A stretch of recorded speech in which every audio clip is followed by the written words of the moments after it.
Although half of the country has been frozen or underwater, we here are lucky enough to have a different experience this winter. Nevertheless, when we think about winter, we often think about cold, damp, and dark nights. As a child, I was afraid of the dark or anything with a shadow. So my parents would leave a little light on in my room when I went to sleep. Well, now I just want to curl up under a warm blanket and stare at the fire, even if it's just an image on the TV screen. But then darkness is also necessary, because without darkness, there would be no rest for the beating sun, and all the world would melt away. This reminds me of yin and yang, the principle of natural, complementary, and interdependent forces in the universe.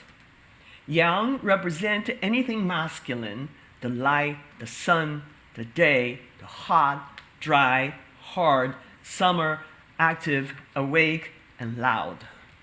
Yin represents everything that's feminine: the dark, the moon, the night, the cold, the wet, soft, winter, passive, asleep, and quiet.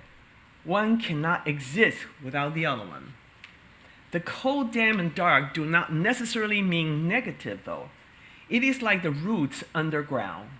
Researchers discover that although above ground, everything about the tree seemed to pass the winter in a major dormancy, the tree roots seems to remain a readiness to grow, independent of the above ground parts of the tree.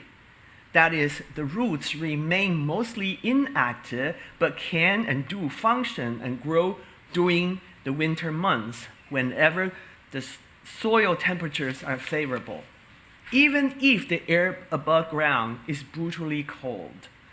This winter quiescence, where roots are resting but ready, is extremely important for the health of a tree, or by extension, for the whole forest. We humans need to pay attention to our roots in the winter just the same.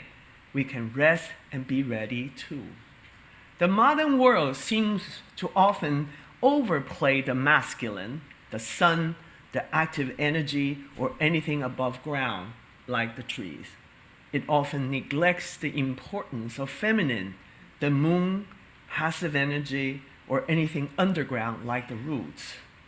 I also noticed something in this country. By adding an ing to any word, we can turn any noun into a verb. It's like this is how winter has become wintering, which is the theme of this month. So wintering is a process of internal regeneration, like the roots. In the thick of winter, we can discover our feminine side, which is resting and receptive to passion, intuition, and creativity. In the darkness, we'll notice that our heart rate slows down, our mind expands. We can cultivate our energy from our underbelly, our ability to yield, and to become flexible. We can find our power in the stillness and quiet in the deep water. Brené Brown wrote, "Only when we are brave enough to explore the darkness will we discover the infinite power of our light." This is when I thought about the power of Persephone, the queen of the underworld according to Greek mythology. To cultivate our feminine or shadow side, we need to descend like her down to the depth of the unknown, which can be full of fear and insecurity or doubt. But it also allows us to find our strength and courage like the ones we find in our mother's womb. It is in the sweetness and stillness, emptiness, and nothingness we find our true self. In the darkness, the mother's womb is a cradle for creation and a place for rest and respite, where we are free to dissolve and return what no longer serves us to the earth to be composted, decayed, and returned to the source. When we are ready to ascend, like the new sprout, breaking out of the ground in the spring, we'll be ready and strong and show our true selves again.